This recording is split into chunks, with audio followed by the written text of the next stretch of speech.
My dear students, this is our sixth lecture. Please pay attention.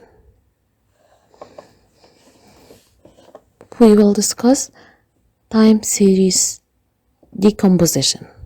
In many instances, the pattern that we made or founded can be broken down or decomposed into sub-patterns that identify each component of the time series separately. So, the time series can be decomposed.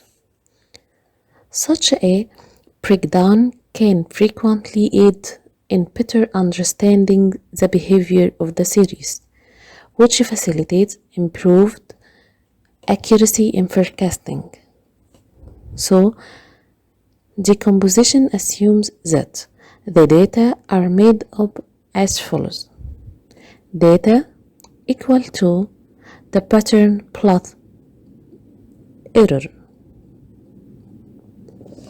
And we know that the pattern consists or composed from trend, cycle, seasonality, error.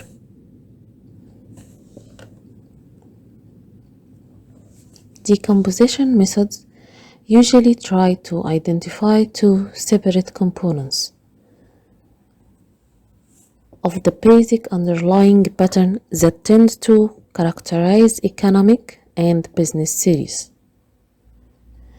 These are the trend cycle and the seasonal factors. The seasonal factor relates to periodic fluctuations to constant lengths that are caused by such things as temperature, rainfall, month of the year, timing of holidays, and corporate policies. So, we know what's meant by seasonal factors. The trend cycle represents longer-term changes in the level of the series. The trend cycle is sometimes separated into trend and cyclical component. Here in our resource or our book, the trend cycle separated into these two components, trend and cyclical. But the distinction is somewhat artificial, and most composition procedure leaves the trend and cycle as a single component known as the trend cycle.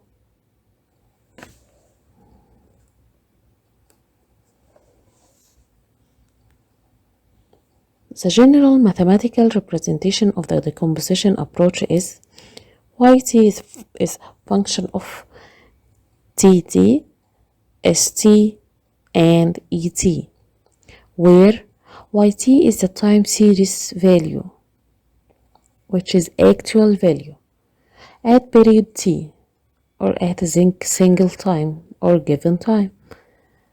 st is the seasonal component at period t, and also tt is the trend cycle component, as we discussed in the last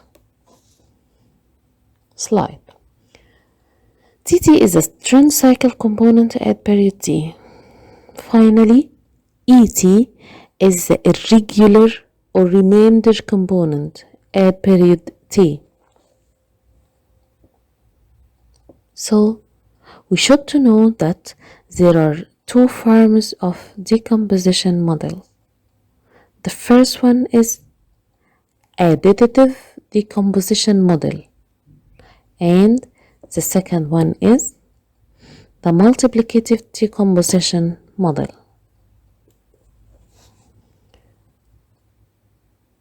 The additive model. It is a common approach which is to assume equation has the additive form. We add these components to each other. Yt which is the time series value at period T, is the sum of the T component, S component, and ET component. This model when the seasonal variation is constant from year to year and independent from the trend. The second one is the multiplicative model. Multiplicative model, a common approach is to assume equation has the multiplicative form. We multiply all the components with each other. So yt, which is the actual value of the time series at period t, equal to the t at time t, the s in the time t or period t multiplied by et. This model is used when the variations are variable from year to year. The components in the multiplicative model is represented as percentages rather than numbers.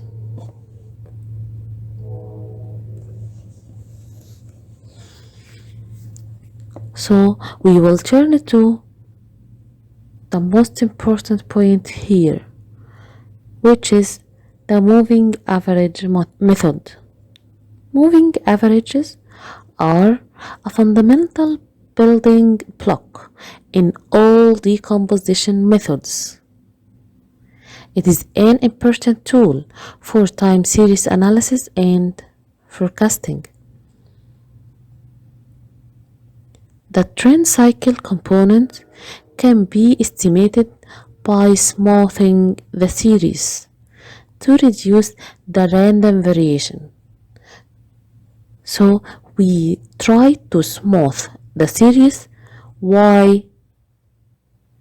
To reduce the random variation. A range of smoothers is available, but we will begin with the simplest and the oldest smoother, which is a moving average. Moving averages provide a simple method for smoothing the past history data. The idea of moving averages is that observations which are nearby in time are also likely to be close in value. So, taking an average of the points near an observation will provide a reasonable estimate of the trend cycle at that observation. The average eliminates some of the randomness in the data, leaving a smooth trend cycle component.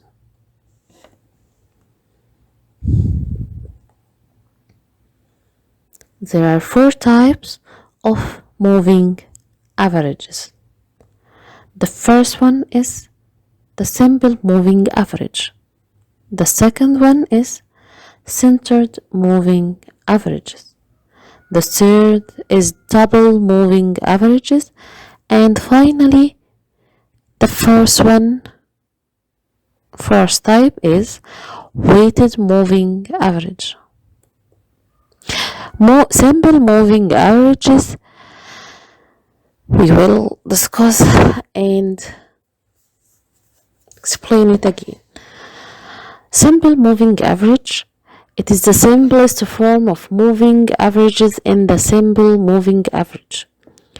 The simple moving average is the sum of the certain values of the series divided by the number of these values, which is moving average K or MAK equal to the summation of YT plus J over K, where MAK is the moving average depending on K observations. K is the length of the moving average or degree or